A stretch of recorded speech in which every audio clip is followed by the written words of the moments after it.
bienvenue dans votre émission EcoEM. Aujourd'hui, nous sommes au Bled Normandie pour parler de l'augmentation des loyers généralisés en France, son origine et les mesures pour la contrer. En effet, les loyers connaissent une augmentation de 1% sur l'ensemble du territoire et nous allons maintenant à la rencontre de M. Montarnal, étudiant à l'EM Normandie, qui va commencer à nous expliquer à quoi est due cette augmentation. C'est parti. Salut Flo, Salut Baron. j'aurais une ou deux petites questions pour toi.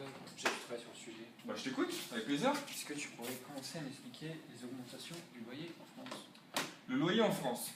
C'est vrai que c'est une question assez importante de nos jours. Donc ça commence notamment par le marché. Donc c'est ce qui va définir le prix des loyers en France. Donc la première raison est tout simplement le marché. Donc le marché, qu'est-ce que c'est? Donc c'est le lieu physique ou virtuel où se rencontrent l'offre et la demande et où s'opère la détermination d'un prix ou d'un bien ou d'un service. C'est donc la loi de l'offre et la demande, donc, par rapport à ce graphique-là. Donc quand l'offre baisse, le prix va augmenter. On parle alors ici d'une loi mathématique. Quand le marché est plat, donc notamment après la crise financière qu'on a connue il y a quelques années, les loyers vont baisser. Et là où le marché est dynamique, les loyers, au contraire, vont augmenter. C'est normal qu'il y ait des hausses et des baisses. C'est un marché, et un marché est continuellement en mouvement. De plus, le marché de la location est un marché assez vif, donc qui est vraiment sous tension lors de petites baisses de l'économie ou hausses de l'économie. Depuis quelques temps, un phénomène de reprise s'amorce. Du coup, les ménages se sont décidés à acheter plus et de louer moins du coup. Donc réduisant ainsi le nombre de biens en location, entraînant une augmentation du prix des locations par rapport à la demande et l'offre que je t'ai expliqué précédemment. D'accord. Donc une augmentation naturelle, en quelque sorte, des loyers. Tout à fait. Deux informations à partager. Donc je pense qu'on peut aussi opter pour les taux d'intérêt, parce que c'est quand même les taux d'intérêt qui peuvent être assez attractifs par rapport à la clientèle de l'immobilier. Donc comme on sait aujourd'hui, investir dans la pierre est assez séduisant, car il y a beaucoup d'indicateurs qui sont au vert. Donc pour ceux qui hésitent à acheter un bien, si l'on en croit les professionnels de l'immobilier, donc notamment le taux d'intérêt, donc, qui sont au plus bas. Donc cette dégringolade de ce taux d'intérêt est historique, car il peut d'abord s'expliquer par des facteurs naturels, donc échaudés par de longues années de crise. Les ménages ont aujourd'hui tendance à mettre plus d'argent de côté et les entreprises à moins investir. Du coup, l'épargne est abondante et l'offre de crédit un peu supérieure à la demande. Comme dans tous les marchés, les prix, donc en l'occurrence les taux d'intérêt ici, baissent. Cette politique hyperlaxiste doit inciter les institutions financières à prêter, pousser les entreprises à investir, encourager les ménages à s'endetter pour consommer. Et en définitive, donner tout à la fois un coup de pouce à la croissance pour que les prix repartent à la hausse et les ménages décident de financer leur propre logement et ainsi réduire le nombre de biens sur le marché, ce qui par effet d'offre et de demande, comme je vous ai expliqué au préalable, augmente les prix des loyers. Donc suite à une baisse de 1,4% en 2015, en 2016, les loyers sont repartis un petit peu à la hausse, mais avec modération toujours, parce qu'on inclut à peu près 0,5% de hausse sur les 8 premiers mois de l'année, selon l'Observatoire des loyers Clameur. Dans le détail, donc je vais faire un petit récapitulatif selon le nombre de pièces.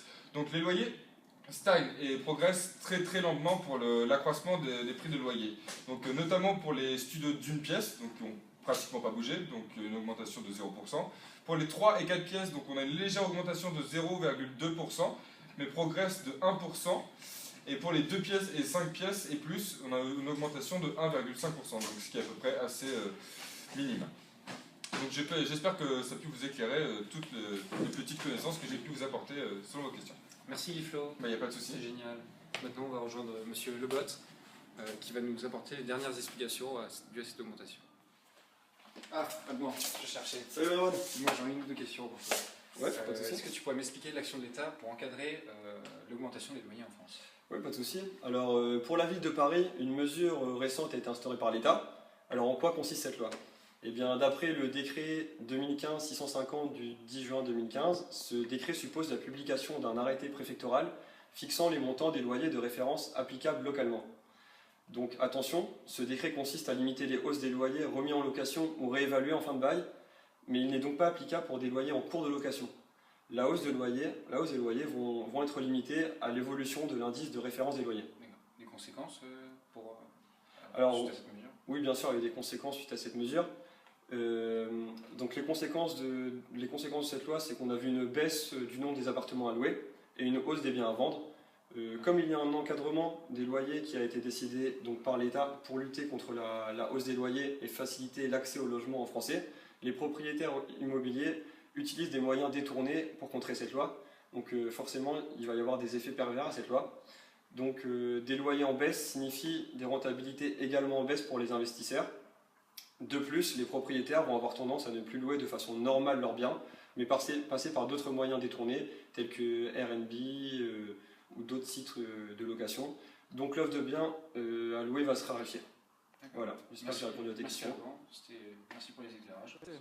Et voilà, pour conclure, 3 idées majeures. Le dynamisme de marché, les taux d'intérêt très bas et l'encadrement des loyers par la loi qui viennent expliquer cette augmentation des loyers. Il ne me reste plus qu'à vous souhaiter une bonne soirée et à la prochaine émission. Au revoir.